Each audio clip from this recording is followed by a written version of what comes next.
The deadliest anti-Panther round at Baston started as scrap steel and a stolen lathe. Not a new gun, not an approved breakthrough, and not something the U.S. Army ever intended to use. In December 1944, German Panthers advanced outside Baston knowing the numbers were on their side. An American M10's 3-gun wasn't supposed to stop them from the front. At most angles, U.S. shells didn't penetrate, they bounced. So headquarters issued the only order doctrine allowed: hold fire and withdraw. But below the ridge, American trucks were already burning. Wounded men were trapped in the snow. Retreat meant watching them die. Inside one M10, a loader held around that didn't exist on any inventory list. Machined in secret, built from tool steel, meant for repairs, not combat. Every regulation said it was illegal, and yet that single decision, whether to load it or not, would quietly change how Panthers were fought for weeks. Because at Baston, victory didn't come from factories or doctrine. It came from scrap steel and the decision to use it. At Baston, this wasn't a battle of courage. It was a math problem, and every number favored the Panther. The German Panther wasn't just heavier than American tank destroyers. It was designed to win frontal encounters. Sloped armor, high-velocity gun crews trained to engage at range. Hull down, exposing as little steel as possible. Against that, the American M10 brought speed, thin armor, and a 3-gun that on paper could kill heavy tanks on paper.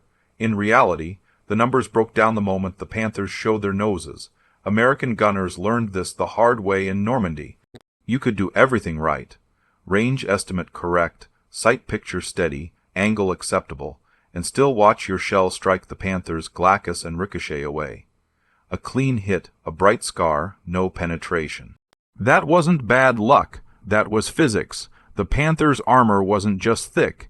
It was shaped to cheat incoming rounds. Sloped steel increases effective thickness and deflects force. A shell that would punch straight through vertical armor could glance off at the wrong angle, which meant the math changed fast. The M10's doctrine said tank destroyers shouldn't fight head-on. They were meant to ambush, hit flanks, hit rears, relocate before return fire. That worked in open terrain. Baston wasn't open terrain. The Ardennes were forests, ridgeal lines, narrow roads, short sight lines. You didn't maneuver into perfect positions. You met Panthers face to face at bad angles and bad distances. And when that happened, the Panther didn't need a second shot. American crews had a name for it. They called it the Ronson effect.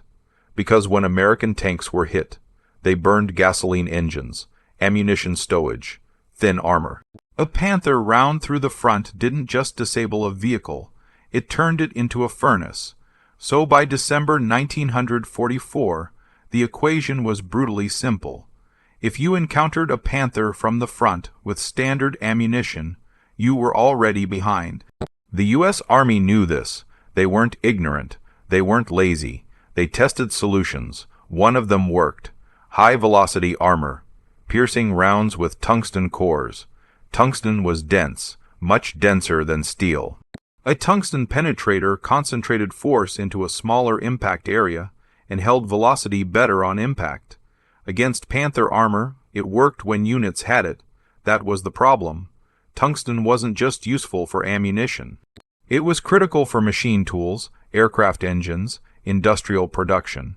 Every pound allocated to shells was a pound not used to keep factories running. So HVAP rounds were produced in small numbers and sent to favored units. Elite formations, priority sectors, units with the right connections. Everyone else fought with what they had, and some battalions received exactly none. At Bastogne, there was no warehouse of miracle ammo waiting to be unlocked. No convoy rolling in with crates of tungsten salvation. The math didn't change just because the situation was desperate. If anything, it got worse, because the Panthers at Baston weren't isolated. They were masked. They were aggressive. And they were used exactly as German doctrine intended to spearhead advances and shatter resistance before infantry followed. Against that, American units did what doctrine allowed. They pulled back. They avoided contact. They sacrificed ground to avoid annihilation, which sounds reasonable until you look downhill, because down there were supply trucks, ambulances, wounded men, units already cut off and freezing. Doctrine had an answer for Panthers, but it didn't have an answer for watching your own people die while the numbers said you were doing the right thing. That was the real problem at Bastion. Not a lack of bravery, not a lack of training, not even a lack of technology. It was a system that solved the wrong equation. Headquarters saw Panthers and calculated vehicle survivability. Frontline crews saw Panthers and calculated time to death for everyone else. And when those two calculations collided, someone had to decide which one mattered. Because in the Ardennes, the question wasn't whether the M10 could defeat a Panther by doctrine. The question was whether doctrine mattered at all. When the math guaranteed failure, and once that question is asked, the next step becomes unavoidable. If the shell you're given can't solve the problem, you change the shell. To understand why Bastion became desperate so quickly, you have to understand one uncomfortable truth. American tank crews weren't missing. They weren't panicking and they weren't undertrained. They were hitting Panthers exactly where doctrine told them to aim, and it still wasn't enough. The problem wasn't accuracy, it was geometry. The Panther's frontal armor wasn't designed to be thick in the traditional sense. It was designed to cheat physics. Sloped steel increases effective thickness, while forcing incoming rounds to strike at unstable angles. When a shell hits at the wrong angle, penetration doesn't fail gradually. It fails catastrophically. Instead of digging in, the round skids. Instead of transferring energy into the armor, it disperses it sideways. The shell survives, the tank survives, and the crew inside now knows exactly where you are. That mattered because American doctrine assumed something that simply wasn't true in the Ardennes.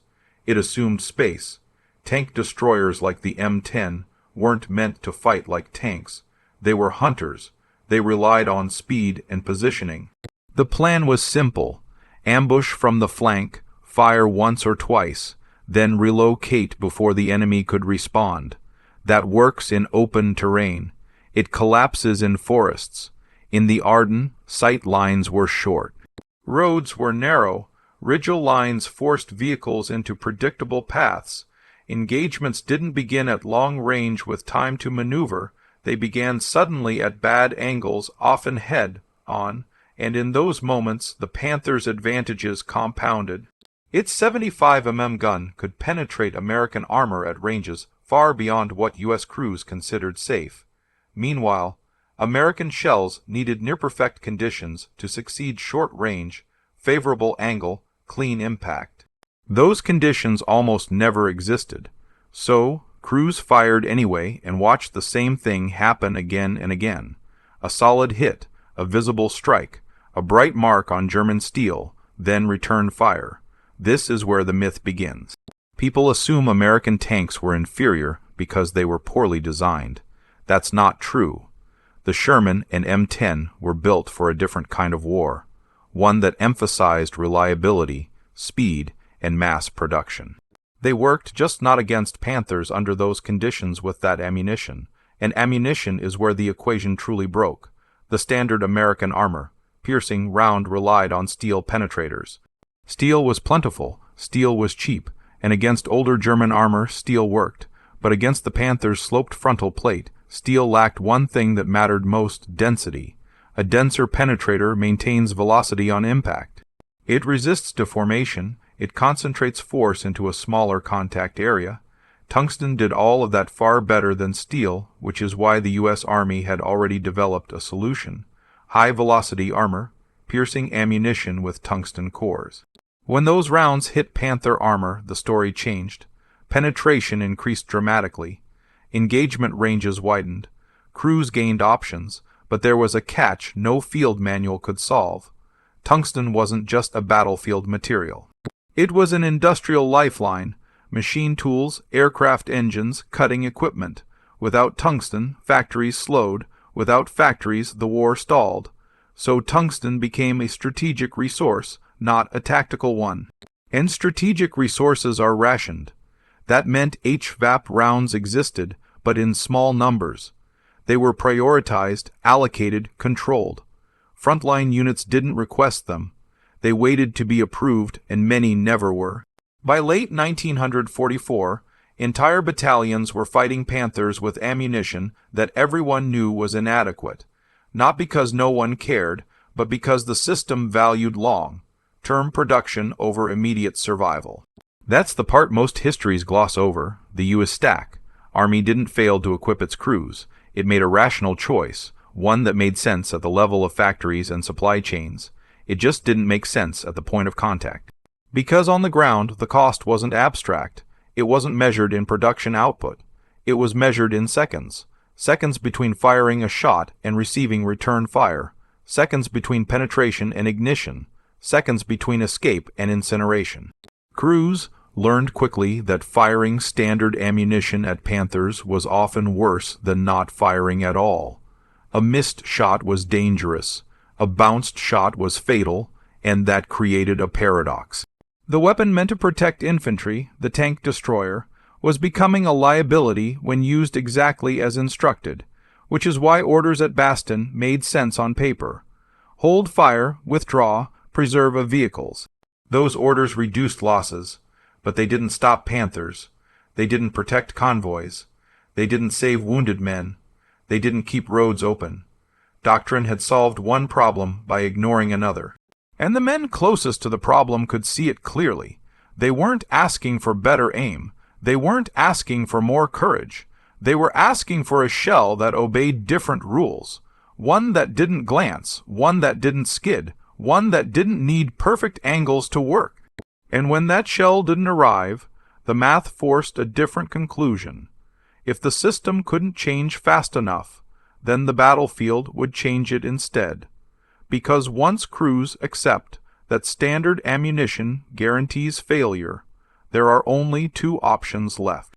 You stop fighting or you stop following the rules that made fighting impossible.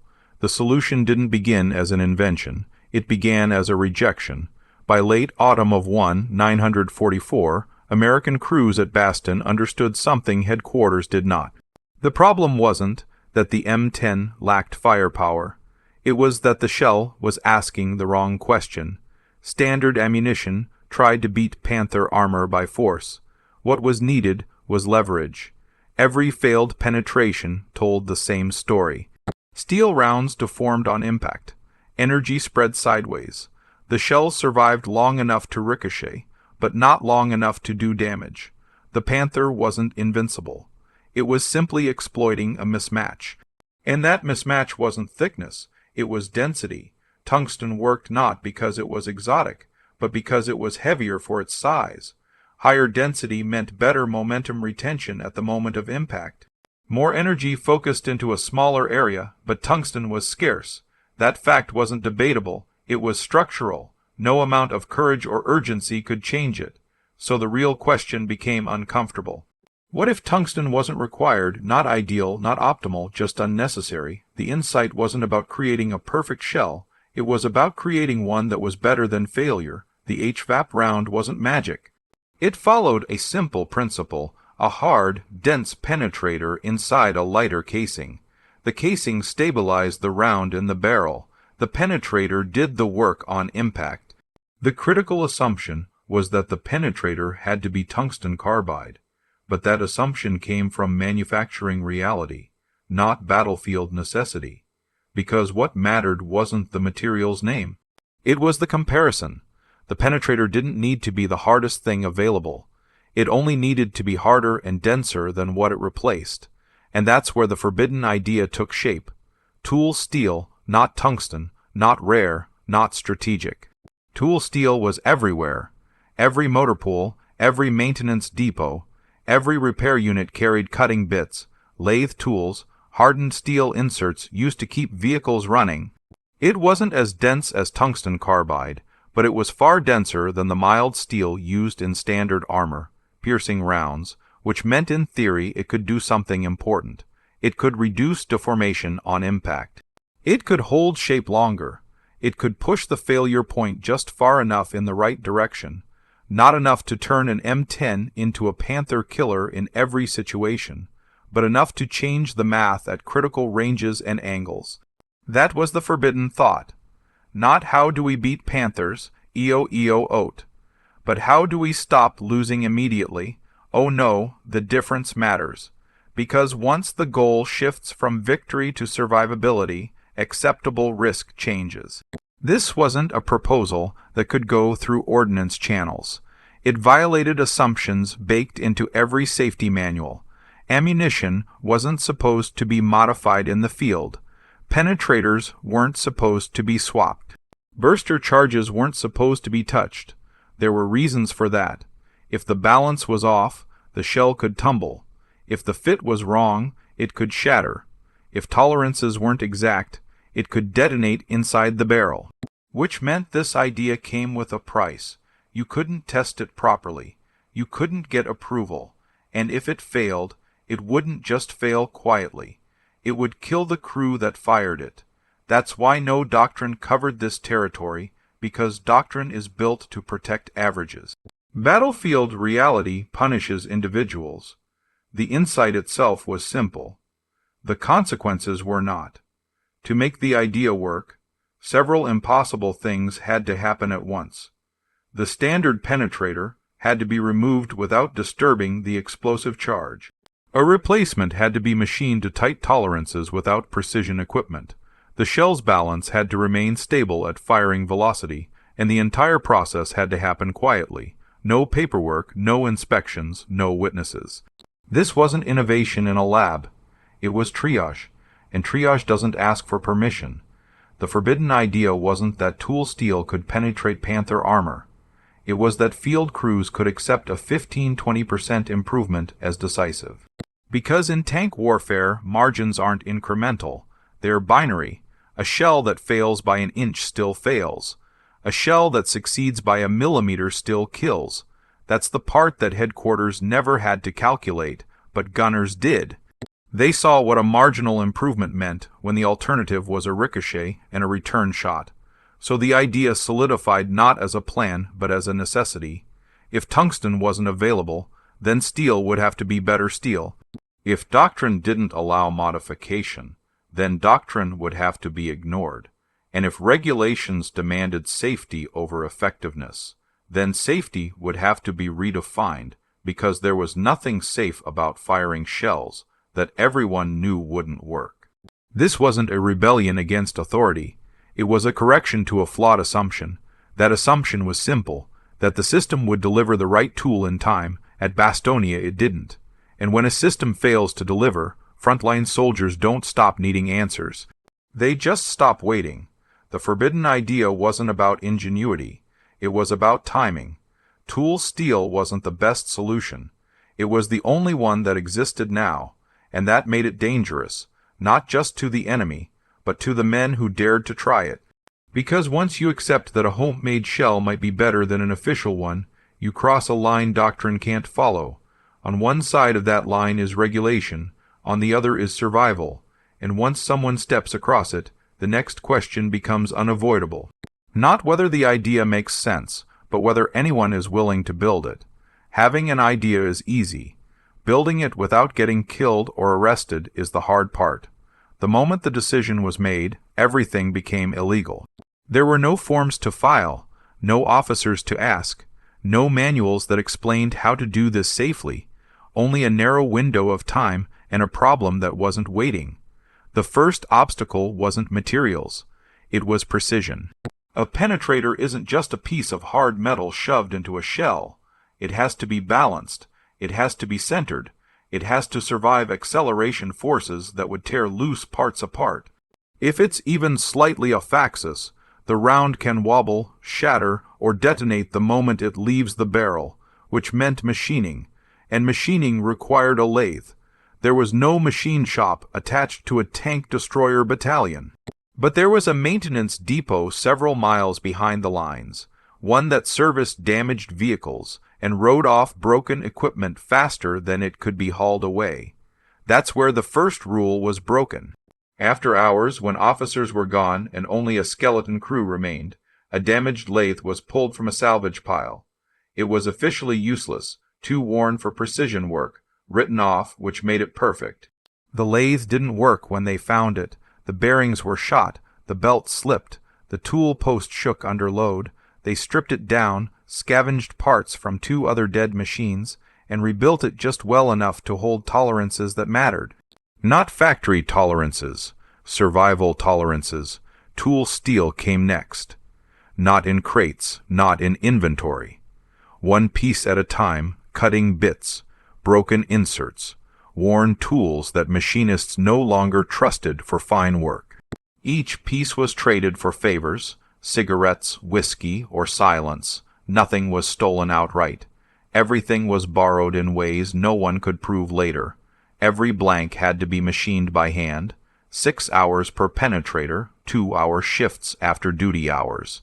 Lights kept low, one man working, one man watching the door. Mistakes weren't theoretical. On the third penetrator, the tool bit caught and shattered the steel blank. Fragments punched into the wooden wall behind the lathe hard enough to bury themselves. Everyone froze. If that had happened inside a shell casing, the result wouldn't be splinters, it would be bodies. That was the moment the weight of the decision settled in. This wasn't clever tinkering. This was playing with forces meant to destroy armored vehicles. Every penetrator was measured, remeasured, and checked against handwritten drawings, copied from a single cutaway training round. There were no blueprints, no official specifications, just careful observation and math done by flashlight. Once a penetrator was machined, the next problem appeared, getting it into a shell, standard armor. Piercing rounds weren't designed to be opened. Removing the original penetrator without disturbing the explosive burster charge required patience bordering on obsession. One slip of a tool, one crack in the casing, one vibration in the wrong place, and the shell could detonate. So, the work slowed, too slow for comfort, but rushing wasn't an option. Every modified shell became a personal responsibility. No one else would fire it. No one else would answer for it if something went wrong. Balance mattered as much as hardness. If the penetrator shifted weight forward or backward, the shell's flight characteristics would change. Too much imbalance, and the round could tumble in flight. Worse, it could yaw inside the barrel and rupture. So each shell was assembled, weighed, spun by hand, and checked again. Then marketed, not with paint, not with labels, just a small scratch on the base enough to identify it by touch in the dark. Testing was impossible. There was no range time, no proofing shots, no safety officer signing off. The first time these rounds would be fired would be at a Panther. That knowledge sat heavy. Because if the idea was wrong, the penalty wouldn't be embarrassment. It would be death. By late November, the first batch was finished. 32 shells, that was it. 32 chances to find out if the math held under real conditions. They were loaded into the ready rack in specific positions, so the gunner could find them without looking. Muscle memory mattered. In combat, there wouldn't be time to count scratches. The shells waited, days passed, no Panthers, then more days. The temptation to keep building was strong, but more shells meant more risk, more time in the depot, more chances to be noticed, more chances for something to go wrong. So production paused, not because the work was finished, but because the line between preparation and exposure had been reached. Then December arrived, and with it, the sound of distant artillery and the unmistakable feeling that something was moving.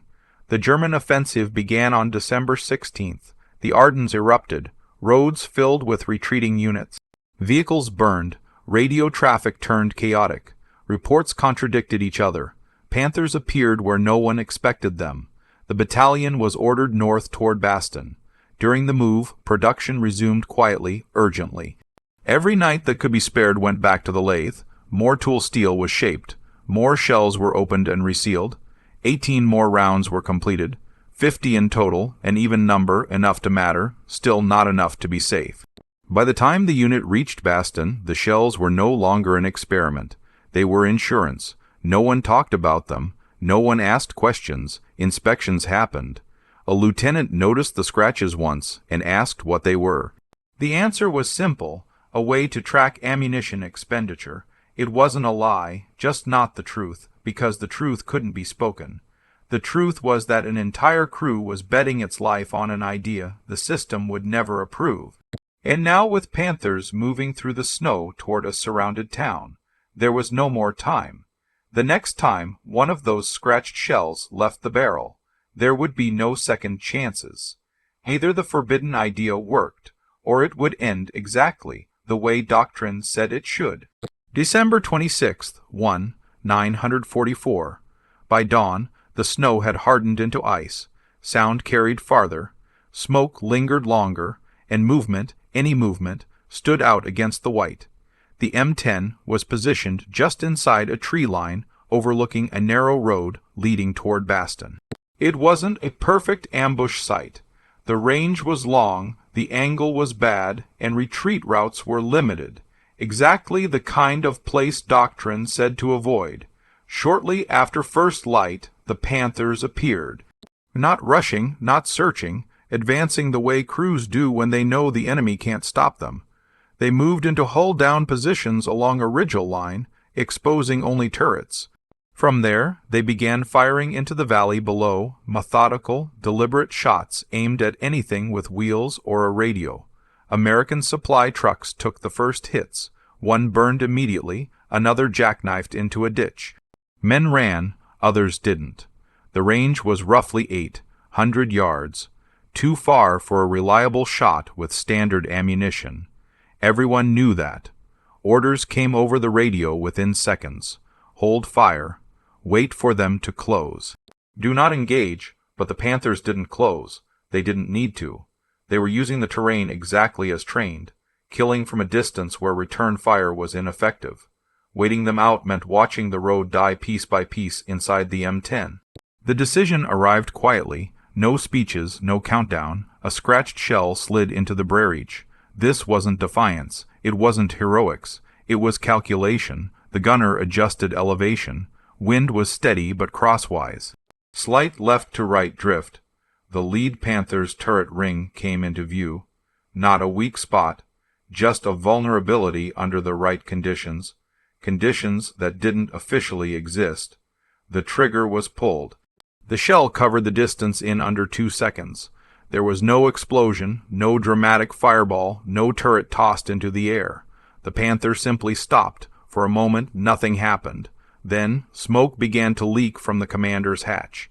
A crewman climbed out, then another. They jumped from the hull and ran down slope without looking back. The second Panther reversed hard and disappeared behind the ridge. The road went quiet. Inside the M10, no one spoke because silence was louder than any confirmation. A Panther had been disabled at a range where doctrine said it couldn't be done, and everyone in that compartment understood what that meant. The radio crackled again, this time with questions. What round did you use? Repeat what ammunition? There was no good answer. The truth arrived moments later when the lieutenant climbed onto the hull, stared at the ejected casing, and saw the scratch. He didn't shout. He didn't threaten. He just looked at the gunner for a long second and said, "Load another if." That was the moment the experiment ended, and the battlefield began to change. Word spread fast, not through official channels, but the way it always does at the front. A Panther knocked out, long-range, frontal hit, M10. Crews started asking questions no one had time to answer. Where did the round come from? How many do you have? Can you make more? None of that mattered yet. What mattered was that the Panthers had lost something. They depended on distance. They had believed they were safe beyond a certain range. That belief shaped how they moved, where they stopped, and when they exposed themselves. Now that belief was gone. Within minutes, another Panther reappeared on the ridge, cautious this time. It edged forward, turret scanning, testing what had changed.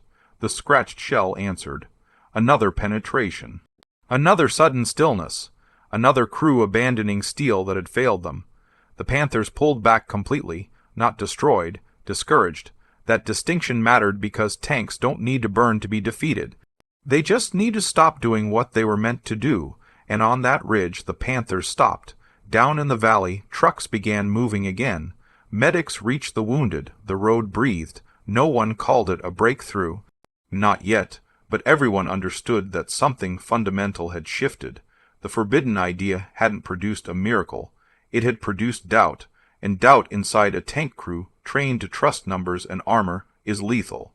That first shot didn't win the battle, but it erased the assumption that had made the battle unwinnable. And once that assumption was gone, the next question wasn't whether the shell worked. It was how far its consequences would spread. The Panthers didn't withdraw because they were destroyed. They withdrew because their math stopped working. German armor doctrine relied on certainty. Crews were trained to trust range tables, armor profiles, and engagement envelopes. A Panther commander didn't just fight with steel. He fought with assumptions. At Bastonia, one of those assumptions collapsed. The belief was simple. Beyond a certain distance, frontal hits were survivable. That belief shaped everything: where Panthers stopped, how long they stayed exposed. When they chose to engage after the first penetrations, that certainty vanished, and uncertainty spreads faster than fire. The next engagements didn't look dramatic. There were no mass charges, no heroic stands. Instead, there were pauses, hesitations, turrets scanning longer than usual, crews reversing earlier than doctrine prescribed. Those pauses mattered because every second a Panther spent deciding was a second American crews could exploit. Tank destroyers that normally would have been ignored at long range were now treated as threats. Panthers began repositioning more often, giving up hull-down positions they would normally dominate from. They fired fewer rounds. They exposed themselves less. In isolation, those changes looked minor. In aggregate, they were decisive. American crews noticed it immediately. Where Panthers once advanced methodically, they now probed. Where they once sat confidently behind Rigel lines, they now displaced after single shots. The rhythm of engagement had changed, and rhythm is everything in armored warfare. The scratched shells began circulating, not officially, but practically. Crews learned which vehicles carried them. Requests were quiet. Transfers were discreet. Nobody wanted paperwork attached to something that wasn't supposed to exist. But the battlefield didn't care about paperwork. What mattered was effect. Engagement ranges stretched. Shots that would never have been taken weeks earlier were now attempted, not recklessly, but deliberately. Gunners adjusted aim points, turret rings, lower glacis, areas where marginal improvements mattered. The result wasn't perfection. Some shells still bounced. Some penetrations failed, but the ratio changed, and in combat, ratios rewrite behavior. Panthers that once needed 5 American vehicles sacrificed to stop them were now being disabled by fewer, better-timed shots. Crews no longer assumed immunity. Every hit carried risk. German commanders began responding in predictable ways. They tightened formations. They pulled Panthers back behind infantry. They waited for artillery support before advancing. All of those choices slowed them down. Slowness was deadly in the Ardennes because Bastogne wasn't about territory. It was about time. Every hour the road stayed open mattered. Every delay in German movement allowed American units to reposition, resupply, and reinforce. The scratched shells didn't win by destroying armor alone. They won by stealing tempo. As engagements continued, the psychological effect deepened. Panther crews had been trained to trust their machines. Trust armor, trust range, trust doctrine. Now doctrine had betrayed them. They began overcorrecting, pulling back too early, abandoning positions prematurely, firing from suboptimal angles to minimize exposure. Those adjustments made sense individually. Together, they degraded effectiveness. American units felt it on the ground. Convoys moved more freely. Relief columns encountered fewer armored roadblocks. Panthers that should have anchored defensive lines were repositioned to safer ground. Safety became the priority, not aggression. By Christmas Day, the effect was undeniable. Multiple engagements across the sector showed the same pattern. Panthers engaged briefly, took fire, disengaged. Some burned, others withdrew intact but irrelevant, because a tank that doesn't hold ground might as well not exist. Behind the scenes, production resumed. The lathe didn't stop. Selected mechanics and other companies were quietly shown the process. Not with diagrams, not with instructions, with demonstration. Watch this cut, measure this length, don't rush this step. No one pretended it was safe. They pretended it was necessary. Shell counts climbed, not enough to saturate the battlefield, enough to tip it. By the end of December, dozens of modified rounds were in circulation. Then hundreds, each one carried the same risk. Each one carried the same potential, and with each engagement, confidence shifted. American crews weren't suddenly fearless. They were informed. They knew the limits of the shell. They knew when not to use it, but they also knew it gave them options where none had existed before. Options change decisions. Decisions change outcomes. German intelligence noticed something was wrong, but not what. Reports filtered up the chain describing Panthers taking unexpected losses at range. No clear pattern. No new American vehicle identified. No new gun reported. From the German perspective, the data didn't fit. Panther armor hadn't changed. American guns hadn't changed, and yet the battlefield behaved differently. Commanders responded by adjusting tactics. More reconnaissance, more caution, more delays, all rational, all logical, all harmful. Because the offensive depended on momentum, and momentum doesn't survive caution. By early January, the offensive had stalled. The siege of Bastogne was broken. Relief columns pushed through. German forces continued to fight, but without the confidence that had powered the initial breakthrough. Later analysis would credit air power, logistics, reinforcements. All true, but none of those explain why Panther crews began behaving differently before those factors took full effect. The scratched shells didn't win the Battle of the Bulge. They broke a specific illusion that Panthers could operate without fear at range. Once that illusion was gone, everything built on it began to wobble. This is the part most histories miss. Wars aren't turned by singular miracles. They're turned by cumulative doubt. The forbidden idea didn't make American guns stronger. It made German assumptions weaker, and once assumptions collapse, even the best equipment becomes cautious, reactive, and slow. The battlefield didn't change overnight, but by the time anyone tried to stop what was happening, it was already everywhere because ideas move faster than supply trucks, and fear moves faster than armor. Systems tolerate results until they notice how those results were achieved. By late December, the anomaly was impossible to ignore. Panthers were still present, still dangerous, but no longer decisive. Reports from multiple sectors described the same pattern. Long-range penetrations that shouldn't have been possible. Engagements ending faster than expected. German armor disengaging under fire it once ignored.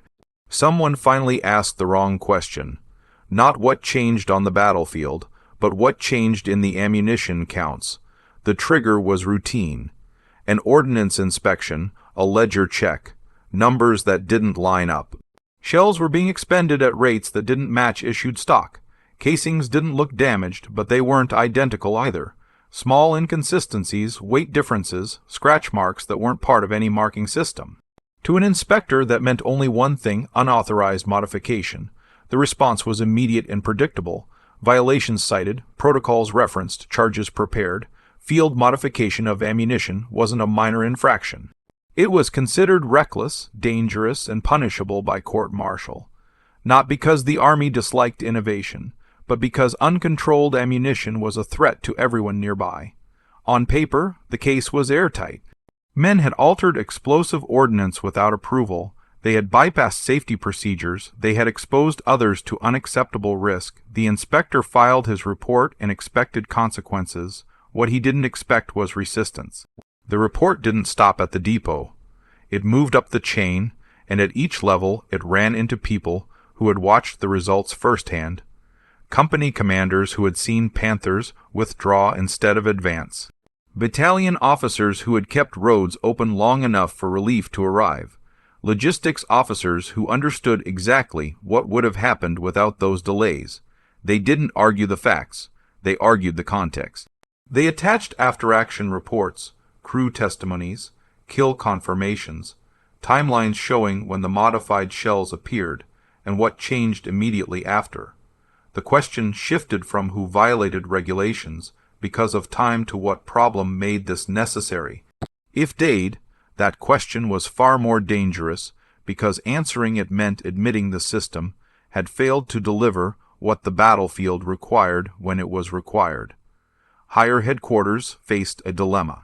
Punish the men who broke the rules and risk admitting that frontline crews had been right, or bury the issue quietly, and fix the supply problem without drawing attention to how badly doctrine had lagged reality. The decision wasn't made in a dramatic meeting. It didn't involve speeches. It involved silence. The report stalled. Follow-up slowed. Paperwork stopped moving. No court-martials were convened. No official reprimands were issued. Instead, something else happened. Quiet directives went out. Increase production of high-velocity ammunition. Expand distribution beyond elite units. Accelerate delivery to frontline formations. No memos. Referenced Bastion. No documents mentioned modified shells, but the timing wasn't accidental. The system didn't admit it had been wrong. It simply adjusted. Awards followed, but carefully worded. Citations praised courage, composure under fire, and effective engagement of enemy armor. They did not mention unauthorized ammunition. They did not describe how results were achieved. Everyone involved understood the compromise. The men would not be punished. The truth would not be publicized because acknowledging it openly would have raised an uncomfortable question. Why had it taken illegal field modifications to solve a problem the Army already understood existed? That question never appeared in any official history, but the lesson didn't disappear. In the months that followed, ordnance manuals quietly changed. Language softened, new sections appeared discussing expedient solutions, battlefield adaptation, and the limits of doctrine under extreme conditions. Nothing credited the crews involved, nothing needed to. By the time improved ammunition reached the front in quantity, the crisis had passed. Panthers were no longer dictating the terms of engagement. The offensive had failed, the front stabilized, and the system returned to what it does best, order control. Standardization. From the outside, it looked like the system had worked. From the inside, those who were there understood something different, that the system had reacted, not led, that the breakthrough didn't come from approval. It came from necessity. This wasn't a story about disobedience. It was a story about timing, about the gap between knowing there is a problem and being willing to admit it matters enough to act. At Bastion, that gap was measured in burning vehicles and frozen bodies. And the men who crossed it didn't do so because they wanted to break rules. They did it because rules had stopped answering the only question that mattered. How do we keep people alive right now? The system noticed too late. But it noticed enough, and sometimes that's all history allows. When the war ended, nothing about looked revolutionary. No new weapon entered service bearing the names of the men who altered those shells. No doctrine was rewritten overnight. No official report credited scrap steel and a salvaged lathe with changing the course of events. On paper, everything looked orderly. Improved ammunition eventually arrived. Production caught up, doctrine adjusted quietly, history moved on. The men who made the decision at Bastogne did the same. They went home. They worked ordinary jobs. They didn't give interviews about illegal ammunition or nights spent machining steel in secret. And that silence is the point, because the most important lesson of Bastion isn't about metallurgy. It's about how wars are actually won. Not by perfect systems, not by flawless doctrine, and not by regulations written for ideal conditions. Wars are won by people who recognize when the system has fallen behind reality and act before permission arrives. The Panther didn't stop being dangerous because the Allies suddenly became smarter or stronger. It stopped being decisive because one assumption collapsed. That assumption was that frontline soldiers would wait for approval, wait for supply, wait for the correct solution to arrive from somewhere else. At Bastion, waiting meant death. So the men closest to the problem solved it the only way they could, using what was in front of them when it mattered most. Scrap steel wasn't a miracle material. A stolen lathe wasn't a breakthrough technology. What mattered was the willingness to accept risk when the alternative was certainty of failure. That's a distinction history often avoids. Because it's uncomfortable, it forces us to admit that systems designed to protect people can also get them killed simply by moving too slowly. The shells that cracked Panther armor weren't perfect. They weren't safe by textbook standards, and they weren't meant to exist. But they answered the only question that mattered in the Ardennes. Does this keep us alive long enough to matter? For weeks, the answer was yes, and that was enough. The irony is that once the system caught up, once tungsten ammunition flowed and doctrine adapted, the need for those shells disappeared, which is exactly how systems prefer it. Problem solved quietly, no blame assigned, no precedent set, but the lesson didn't vanish. It lingered in field manuals that later acknowledged expedient solutions in officer training that emphasized initiative over compliance in the understanding that doctrine is a tool, not a shield. Most people never hear this story because it doesn't fit the mythology of war.